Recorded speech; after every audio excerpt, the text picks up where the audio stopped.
तुझे नहीं समझ में आ रहा है तेरी और आर्या सर की उम्र का फर्क?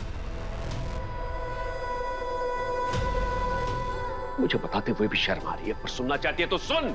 आर्या सर का स्वार्थ ये है कि वो अपने से आधी उम्र की लड़की को अपने प्यार में फंसाना चाहते थे। अरबपति आदमी जिसके घर में हमारी नौकर बनने तक की औकात नहीं है, वो हमारे घर में आके रहता है। आप लोगों के प्यार ने मुझे मेरे बस्ती के लोगों की याद दिला दी। बस उसी प्यार को मैं थोड़ा और महसूस करना चाहता हूँ, और इसीलिए अनु की शादी तक मैं यहाँ रहना चाहता हूँ। बेटी की शादी में हाथ बढ़ाता है। सर, आप क्या लग रहे हैं? लग रहा हूँ ना एकदम बावर्ची। और ये बावर्ची आज ऐसा खाना बनाएगा ना कि सब के सब उंगलियां चाटते रह जाएंगे। और फिर उसी शादी को वो तोड़ देता है। वर्धन ग्रुप की कंपनी के कोई भी एम्प्लॉय के रिश्तेदार उनकी कंपनी के साथ कोई भी डील नहीं कर सकते। विपिन और अन्नू की शादी आप नहीं हो सकती। और पुष्पा जी, ये यहीं पर नहीं रुकता है।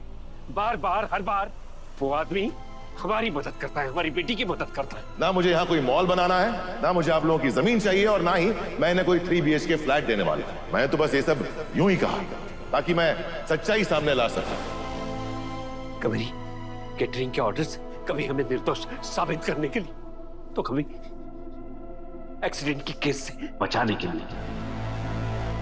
और ये तुम्हें और मुझे गलत नहीं लगता? क्यों नहीं लगा पुष्पा जी, क्यों?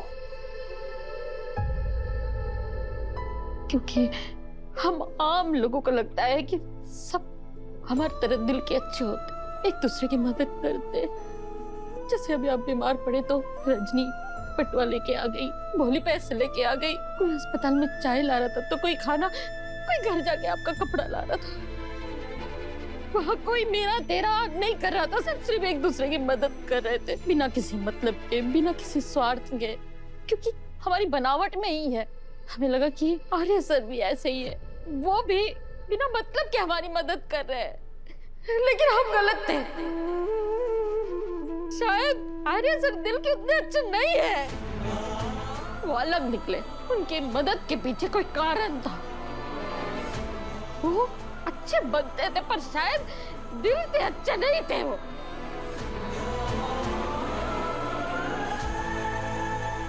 नहीं मम्मी, पापा, आर्य सर ऐसे नहीं है, आप लोग गलत समझ रहे हैं। नहीं अनु, हम सही समझ रहे हैं। तू अब भी गलत समझ रही है जो उनका बचाव कर रही है। तू अब भी गलत समझ रही है जो उनसे मदद ले रही है। तू अब भी गलत समझ रही है जो उनका स्वार्थ नहीं समझ रही। स्वार्थ? कैसा स्वार्थ पापा? कौन सा स्वार्थ? तुझे नहीं दिख रहा स्वार्थ जो दुनिया को पहले ही पता चल चुका है? उसके बारे में दुनिया मुझे पहले ही ताने मार चुकी। तुझे नहीं समझ में आ रहा है तेरी और आर्या सर की उम्र का फर्क? मुझे बताते हुए भी शर्म आ रही है, पर सुनना चाहती है तो सुन। आर्या सर का स्वार्थ ये है कि वो अपने से आधी उम्र की लड़की को अपने प्यार में फंसाना चाहते थे। ये बात तेरी समझ में नहीं आ रही है, और आएगी भी नहीं, क्योंकि तू नादान है, तेरी उम्र कम है। पर मुझे तो ये समझ में आ रहा था ना, मैं तो पहले ही जान गया था तुम दोनों के बीच कुछ चल रहा है। पर मैंने वो गलती कर दी जो हर बाप करता है। उससे मैं इतना प्यार करता था कि सच को देखकर भी मैंने अनदेखा कर दिया। तुझ पर मैं बहुत भरोसा करता था, इसलिए मैंने अपनी आंखों पर भी भरोसा नहीं किया। ये गलती मैंने नहीं करनी चाहिए थी। जब भी शक हो कि बच्चा गलत राह पे चल रहा है, उसे सामने बिठाकर बात करनी चाहिए, पर मैंने नहीं की। उसे बहुत बड़ी गलती हुई और उसकी सजा तू भुगत रही है। उस आदमी ने तुझे बरगलाया, तेरा इस्तेमाल किया। बस कीजिए पापा, बस कीजिए प्लीज। आर्य सर ने ऐसा कुछ नहीं किया, वो इतने बुरे इंसान नहीं है। वो बुरे इंसान नहीं होते तो तुझे नहीं फंसाते अनु। मुझे नहीं फंसा है पापा।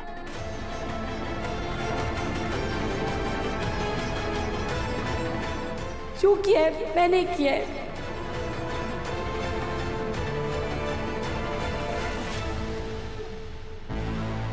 मैंने उनकी तरफ अपना पहला कदम बढ़ाया।